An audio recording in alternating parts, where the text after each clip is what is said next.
আমাদের যোগাযোগ আবারও বিচ্ছিন্ন হয়ে গেছে। আমি তার কাছে আসার চেষ্টা করব পরবর্তীকালে। আমি চন্দনদার কাছে আসি। চন্দনদা, আমরা গতকাল থেকে যেভাবে দেখতে পাচ্ছি যে সেনা বিতর্ক, যার আঁচ আজকে বিধানসভার মধ্যেও যার আঁচ ছড়িয়ে পড়তে আমরা দেখেছি, এবং যার জেরে বিরোধী দলনেতা শুভেন্দু অধিকারী তিনি সাসপেন্ড অবধি হয়েছেন, এবং বিজেপি অভিযোগ করছে যে তৃণমূল কংগ্রেস সেনাবাহিনীকে রাজনৈতিক স্ট্যাম্প লাগাচ্ছে, বিজেপির স্ট্যাম্প লাগাচ্ছে।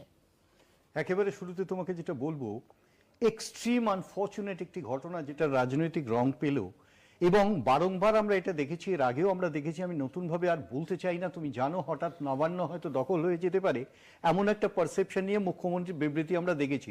আমি কোনো নির্দিষ্ট দলের বিরোধিতা বা সপক্ষে বলছি না, কিন্তু এটা একটা ঘটনা যেখানে আর্মিকে অন্তত এই রাজনৈতিক ডামাডোলে নিয়ে আসা, এটা আমার মনে হয় রাজনৈতিক অন্যায়।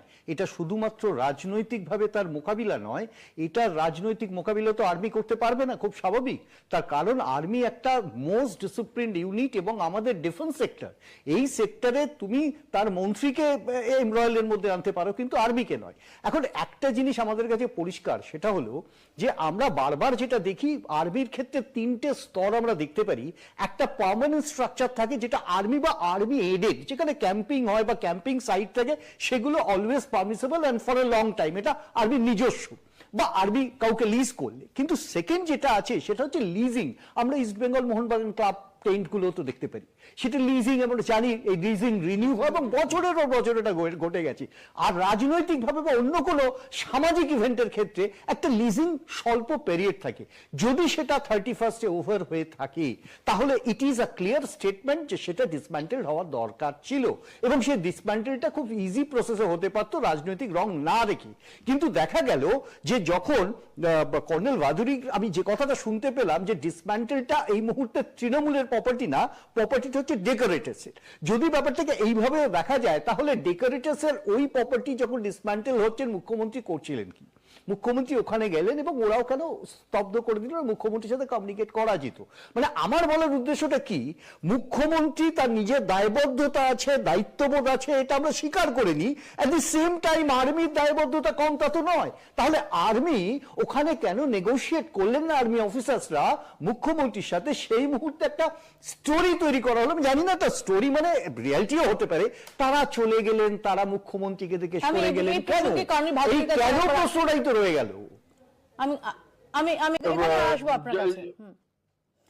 এখানে চন্দনদা, অথচ আমরা গত কয়েক ঘন্টায় দেখতে পাচ্ছি যে এই গোটা বিষয়টা, বিশেষ করে গতকালের পর আজকের এই ঘটনা, গোটাটা ভীষণ রকম ভাবে একটা রাজনৈতিক বিতর্ক, এবং কোথাও দাঁড়িয়ে রাজ্য সেনা সংঘাত, এইরকম একটা আবহে একটা নতুন মাত্রা সংযোজন করার একটা প্রয়াস দেখা যাচ্ছে।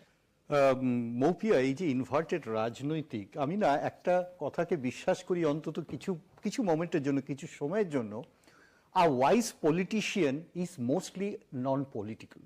যদি তুমি ওয়াইজ দৃষ্টিভঙ্গি থেকে দেখো, গতকালকে একটা আলাদা বুক, আলাদা চরিত্র, এটা আলাদা চ্যাপ্টার নয়। গতকাল একটা পুস্তক, আজকে আলাদা একটা পুস্তক, এবং এই দুটোকে মিলিয়ে দিয়ে ওই তোমার ইনভার্টেড রাজনৈতিক শব্দটা চলে এলো। পুলিশ কমিশনার একজন স্পেশাল পার্সোনালিটি, তার স্পেশাল সিকিউরিটি থাকে, এবং আমরা পরিষ্কার ভাবে দেখতে পাচ্ছি তোমাদের ক্যামেরায় যেটা দেখাচ্ছি বলছেন সেটা একদম 200%।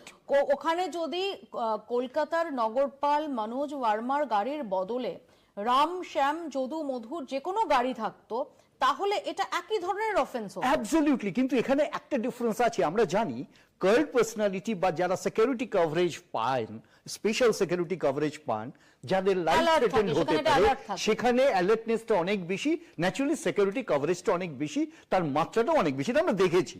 দ্বিতীয় প্রশ্নটা হচ্ছে, আমি যদি খুব ভুল না করি, কর্নেল ভাদুরী আছেন, সারা ভারতবর্ষে অ্যাপ্রক্সিমেটলি 2100 মতো কেসেস থাকে এই আর্মি ট্রাফিক আইন ভঙ্গ করা বিভিন্ন সিটিতে, মানে হয়ে যায়, ঘটে যায়, এবং তার এগেইনস্টে যে পেনাল্টি, সে পেনাল্টি হয়, আর্মির সাথে একটা বৈঠক হয়। আলটিমেটলি পেনাল্টির ক্ষেত্রে আরেকটা জিনিস ঘটে, সেটা হচ্ছে আর্মির তো নিজস্ব ভায়োলেশন প্রসেস আছে। স্ট্রিট থানায় নিয়ে যাওয়ার পরেই সেনা ট্রাকটা তো ছেড়ে দেওয়া হয়েছে। এক্স্যাক্টলি, এটা গতকালের একটা সিকুয়েল। এটা যেভাবে গতকালের সিকুয়েল, এরকম একটা রূপ দেওয়ার চেষ্টা হচ্ছে, তার তো ভিত্তি থাকার কথা না। সব কিছুর মধ্যে তুমি সিকুয়েল যেটা বুঝছো, আমি প্রিকুয়েল বুঝছি। 2026-এর নির্বাচন আসছে, আমি একটাই প্রিকুয়েল।